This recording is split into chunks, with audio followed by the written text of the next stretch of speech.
ఓం శ్రీ గురుభ్యో నమః. ఓం శ్రీ మాత్రే నమః. శనిగ్రహము చాలా రోజుల తర్వాత వక్రస్థితిలో ఉన్న శని నవంబర్ 27వ తారీఖున మధ్యాహ్నం 4:04 1 డిగ్రీ 1 నిమిషంలో రుజుమార్గంలో పూర్వాభద్ర 4వ పాదంలో 1 డిగ్రీ 1 నిమిషంలో ఉంటుంది. శని అనుభవాన్ని తెప్పించే గ్రహము.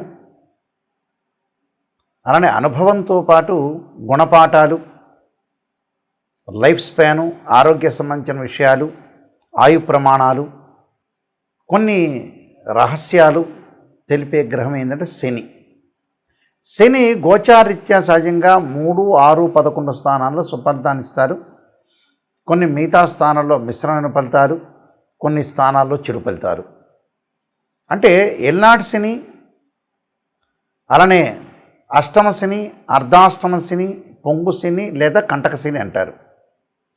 శని యొక్క ప్రభావం అనేది కొన్ని రాశుల మీద ప్రత్యేకంగా పడుతూ ఉంటుంది. అందులో శని ప్రజెంట్ మీనరాశి వాళ్ళకి జన్మశని నవంబర్ 27 నుంచి, అందులో వక్రస్థితిలోంచి రుజుమార్గంలో వస్తే పరిపూర్ణమైన జన్మశని. కుంభరాశి వాళ్ళకి ద్వితీయ స్థానంలో శని, అలానే మేషరాశి వాళ్ళకి 12వ స్థానంలో శని. ఏదైనా సరే ఒక రాశిని మనం ఏ రాశినైతే వ్యక్తులు ఉంటారో ఆ రాశి వాళ్ళకి వాళ్ళ రాశిలో కానీ 12వ స్థానంలో కానీ అలానే 2వ స్థానంలో ఉంటే దాన్ని ఎల్నాటి శని అంటారు. జన్మశని, వ్యయశని, ద్వితీయ స్థాన శని అంటారు. ఇదే ఎల్నాటి శని. అలానే వాళ్ళ రాశి నుంచి 4వ స్థానంలో ఉంటే అర్ధాష్టమ శనిని, వాళ్ళ రాశి నుంచి 8వ స్థానంలో ఉంటే అష్టమ శనిని, వాళ్ళ రాశి దగ్గర నుంచి 10వ స్థానంలో ఉంటే కంటక శని లేదా పొంగు శని అంటారు. అయితే శని వక్రస్థితిలో ఉన్న ప్రభావం వేరు, శని రుజుమార్గంలో ఉన్న ప్రభావం వేరుగా ఉంటుంది. చాలామంది కలిసిగా కలవర్గంపలాగా అందరూ కూడా ఏం చేస్తున్నారంటే శని వక్రస్థితిలో ఉంటే ఒకటే ఫలితము, రుజుమార్గంలో ఉంటే ఒకటే ఫలితం అని చాలామంది ఆలోచన చేస్తుంటారు. వక్రస్థితిలో ఉన్న రిజల్ట్స్ వేరు, రుజుమార్గంలో ఉండే రిజల్ట్స్ వేరు. ఇవన్నీ కూడా గోచారీత్యా చెప్పబడే ఫలితాలు మాత్రమే. అది ఫస్ట్ పాయింట్ గుర్తుపెట్టుకోవాలి. చాలామంది కూడా ఆలోచన చేస్తుంటారు ఏంటంటే పాప అన్ని టీవీ ఛానల్స్లో అందరూ జ్యోతిష్యులు చెప్పే విషయాల్లో మాకు మేషరాశి వాళ్ళకి ఇలా జరగట్లేదండి, వృషభ రాశి వాళ్ళకి ఇలా జరగట్లేదండి, మిథున రాశి వాళ్ళకి ఇలా జరగట్లేదండి అని అనుకుంటారు. నిజంగా గోచారం వేరు, బర్త్ చార్ట్ వేరు. నెంబర్ ఆఫ్ టైమ్స్ నేను అన్ని ఛానల్స్లో చెబుతూనే ఉన్నా. అది వేరు, ఇది వేరు అని మీకు ప్రేక్షకులందరికీ కూడా అవగాహన రావాలి అనే ఉద్దేశంతో చెప్తున్నాను. ఎప్పుడు కూడా బర్త్ చార్ట్ అంటే ఒక చెట్టు ఉంటుంది, ఒక ట్రీ. ఆ చెట్టు కింద వేళ్ళు ఉంటాయి, ఆ వేళ్ళు బర్త్ చార్ట్. అంటే వేళ్ళు భూమిలోకి లోపలికి వెళ్తేనే ఆ చెట్టు బాగా ఉంటుంది అని అర్థం. అంటే చెట్టుకు ఆకులు పండ్లు కాస్తాయి అని అర్థం. అలానే వేళ్ళు బాగా ఉండాలంటే ఏంటంటే ఆ వేళ్ళే బర్త్ చార్ట్. పైన ఇలా కాండం వస్తుంది, కొమ్మలు వస్తుంటాయి, కొమ్మలకు ఆకులు వస్తుంటాయి. ఆ ఆకులే గోచారం. అంటే this is the transit system అంటారు. ఎలా ఉంటుందో ఆకుల విషయంలో మనకి రైన్ సీజన్లో ఆకులు వస్తాయి, వింటర్ సీజన్లో అలా ఉంటుంది, సమ్మర్ సీజన్లో రాలిపోతుంటాయి. అదే గోచారం అంటారు. అంటే గ్రహాల యొక్క ప్రభావం రొటేట్ అవుతూ ఉంటుంటే గ్రహాలు ఒక రాశి నుంచి మరొక రాశికి మారుతూ ఉంటాయి. కాబట్టి ఎందుకు చెబుతున్నారు ఆ గోచారం కూడా వితిన్ సెకండ్లో వాళ్ళ జీవితం మారిపోతుందేమోనని. అంటే ఒక ఎగ్జాంపుల్ చెబుతున్నాను. కీర్తిశేషులు సుప్రసిద్ధ నటుడు డాక్టర్ అక్కినేని నాగేశ్వరరావు గారు ఒక ట్రైన్లో వెళ్తుండగా ఘంటసాల బలరామయ్య గారు ట్రైన్లో ఉన్నట్ట, అక్కినేని నాగేశ్వరరావు ప్లాట్ఫామ్ మీద ఉన్నాడు. ఘంటసాల బలరామయ్య పేపర్ చదువుతున్నా, వాష్రూమ్కి వెళ్తున్నా, పక్కన వాళ్ళతో మాట్లాడుతున్నా ఈ అక్కినేని నాగేశ్వరరావు గారిని చూసేవాళ్ళు కాదట. గోర్లు గిల్లుకుంటున్నా అని పదే పదే అక్కినేని నాగేశ్వరరావు గారు చెప్పారు. అందువల్ల అదృష్టం అనేది వితిన్ సెకండ్లో కలగచ్చు. ఎంత కృషి చేసినా కూడా ఆవగిందంత అదృష్టం అనేది మనిషికి ఉండాలి.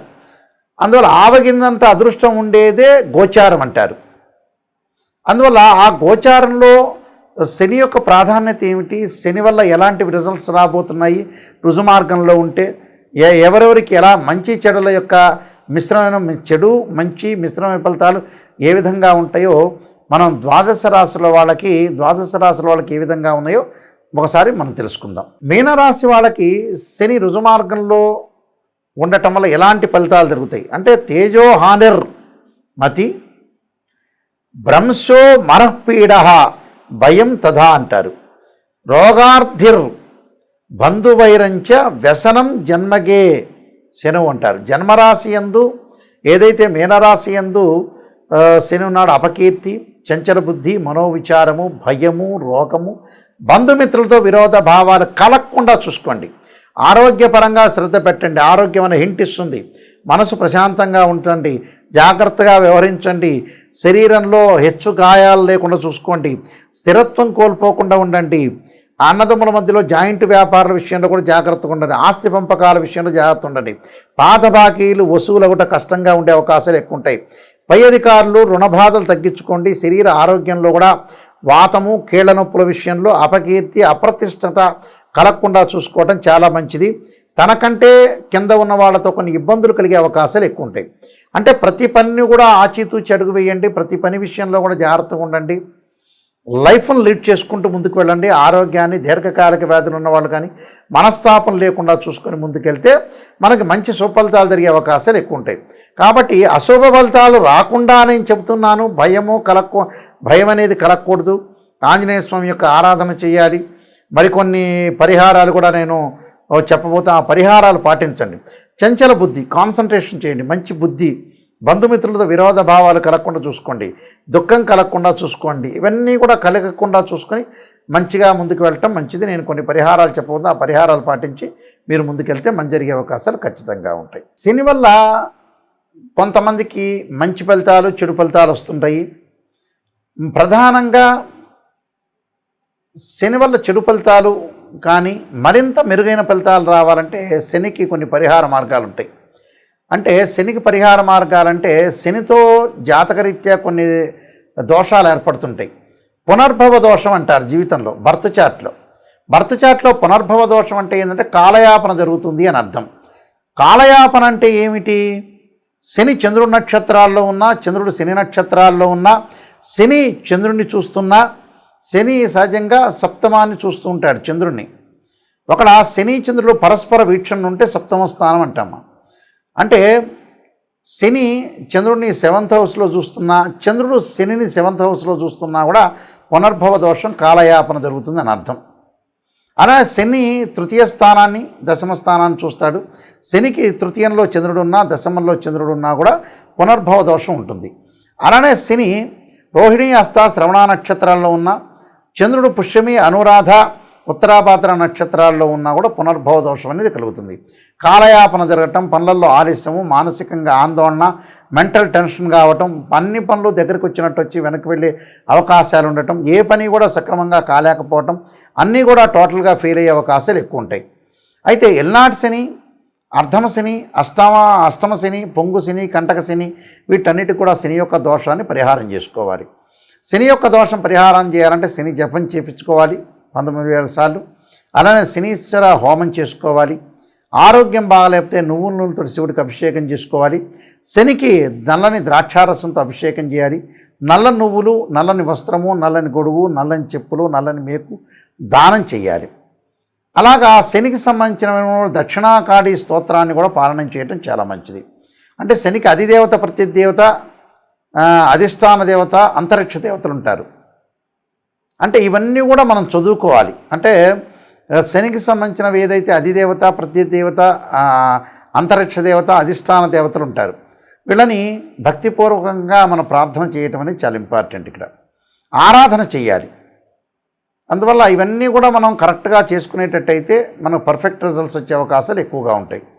అయితే మా www.nayakanti.com, nayakanti.in మీరు సంప్రదించవచ్చు. మా గురించి అంతా కూడా నేను 15 పుస్తకాలు రాశాను రాజమండ్రి మోహన్ పబ్లికేషన్ వాళ్ళకి.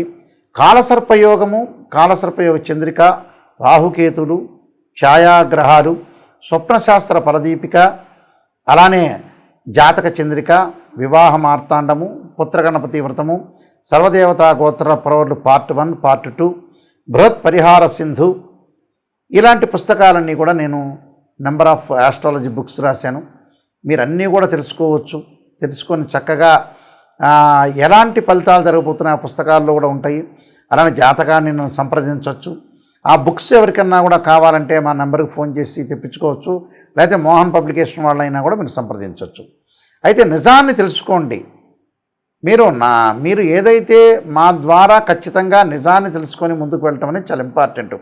ఎప్పుడూ కూడా నిజాన్ని తెలుసుకోకుండా మనం మోసం చేసుకోవటం వల్ల మనకి నష్టమే తప్పితే ఎదుటివాడికి ఏమి ఉండదు. మనం నష్టపోయినట్టే. నిజంగా చెప్తానంటే ఈ వీడియో అంతా కూడా మీరు చూడండి, ప్రతి వీడియో కూడా చూస్తూ ఉండండి. అన్ని రహస్యాలు, అన్ని విషయాలన్నీ కూడా మీకు చెప్తాను.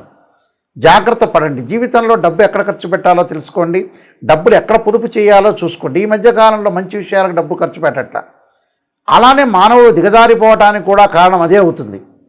కాబట్టి అన్ని విషయాలు మీరు ఇంటి వాస్తు ప్రకారంగా కూడా మాకు కాల్ చేయొచ్చు. అలానే మేము మ్యాథమెటికల్ క్యాలిక్యులేషన్లో జాతకాన్ని చూస్తాము. రాశిచక్రము, నవాంశము, భావచక్రము, సప్తమాంశము, దశమాంశము, త్రింశాంశము, ఇలాంటి అంశచక్రాలు కొన్ని ఉంటాయి. యాక్చువల్గా అంటే D16 చార్ట్స్ అంటారు. దశలు, ఏ దశలు కలిసి వస్తాయి, ఏ దశలు కలిసి రావు. అలానే వైదిక astrology, KP astrology, BV Raman సంబంధించిన రిజల్ట్స్, నేనే నెంబర్ ఆఫ్ ఆస్ట్రాలజీ బుక్స్ రాశాను. తెలుగు అంటే ఇంగ్లీష్లో కూడా మీకు లభ్యమవుతాయి. వాటికి సంప్రదించవచ్చు. మా www.nayakanti.com.in చూడొచ్చు. నా వీడియోలు కూడా మీరు చూడొచ్చు. నాయకంటి మల్లికార్జున శర్మ అని మీరు యూట్యూబ్లో కొట్టినా, గూగుల్లో కొట్టినా కూడా మీరు సెర్చ్ చేయొచ్చు. ఎందుకంటే ఎప్పుడూ కూడా ఈ మధ్యకాలంలో సరైన ఆస్ట్రాలజర్స్ దొరకట్లేదని మాకు చెబుతున్నారు. ఎందుకంటే mathematical calculation important. Open heart అంటే ఓపెన్ హార్ట్గా చెప్తాం. అంటే open heart with Nayakanti Mallikarjuna Sharma, ఓపెన్గా చెప్తాము. మేము చెప్పేటప్పుడు జాతకంలో మీరు వాయిస్ రికార్డింగ్ పెట్టుకోండి. నిజంగా ఎలాంటి ఫలితాలు జరగబోతున్నాయి. గోచారం వేరు, బర్త్ చార్ట్ వేరు. గోచారం ఎప్పుడు కూడా 20% సపోర్ట్, బర్త్ చార్ట్ అనేది 80% అని పదే నీకు ప్రతి ఛానల్లో కూడా నేను చెబుతున్నాను. ఇలాంటివన్నీ కూడా మీరు అనుసరించి ముందుకు వెళ్ళండి. మా వెబ్సైట్ని మీరు చూడండి, మా బుక్స్ చదవండి, మాతో సంప్రదించండి. ఏదైనా సరే మీరు కాల్ చేసేవాళ్ళు డైరెక్ట్గా నా కాల్కే వస్తుంది. ఇది కూడా గమనించి ప్రత్యేకంగా నిజాన్ని తెలుసుకోండి. మీరు మోసం చేసుకోవద్దండి. అన్నీ కూడా నేను చెప్పిన పరిహారాలు పాటించండి. దాన్ని ప్రత్యేకంగా నిజమైన రెమెడీస్ అనేవి చెబుతాను. ఈ మధ్యకాలంలో అసత్యమైన రెమెడీస్ వస్తున్నాయి, అవన్నీ కూడా పాటించండి. వేదంలో లేదు ఆ రెమెడీస్. ఋగ్వేదం, యజుర్వేదం, సామవేద, అధర్వణ వేదాల్లో ఏదైతే రెమెడీస్ ఉన్నాయో, లాల్ కితాబ్ రెమెడీస్ నార్త్ ఇండియా నుంచి వచ్చేవి, అవి ఫలించేవి కాదు. చూడండి, కృతయుగం, ద్వాపరయుగం, కలియుగాల్లో కూడా యజ్ఞయాగాది క్రతువులే చేశారు. కానీ ఉప్పు దీపం పెట్టండి, ఆ నువ్వుల నీళ్ళని తీసుకొచ్చి ఈశాన్యంలో పెట్టి ఒక పుష్పాన్ని వేయండి, తర్వాత వచ్చేటప్పటిగా మాకు ధనం కలగాలంటే ఎక్కడ వేరే వాళ్ళ ఇంటి ముందు కొబ్బరికాయ కొట్టండి. ఇవన్నీ కూడా ఫేక్ రెమెడీస్. ఎక్కడ ఏ వేదంలో కూడా చెప్పలేదు, నిరూపించలేరు కూడా. శాస్త్రీయంగా ఆలోచన చేయండి, శాస్త్రీయ విధానాన్ని అనుసరించండి, మ్యాథమెటికల్ క్యాలిక్యులేషన్తోనే ముందుకెళ్ళండి. చాలామంది కూడా మ్యాథమెటికల్ క్యాలిక్యులేషన్ తెలియదు. వాళ్ళకి ఎన్ని డిగ్రీల్లో ఉంటే ఉచ్చా, ఎన్ని డిగ్రీల్లో ఉంటే నీచా అని చాలామంది తెలియదు. అలాంటి వాళ్ళందరూ కూడా చాలామంది చెబుతున్నారు. కాబట్టి సరైన ఆస్ట్రాలజీని సంప్రదించి ముందుకెళ్తే మీకు మంచి జరుగుతుంది. మీకు శని యొక్క అనుగ్రహం ఉండాలని ఆశిస్తూ సర్వే జనా సుఖినో భవంతు.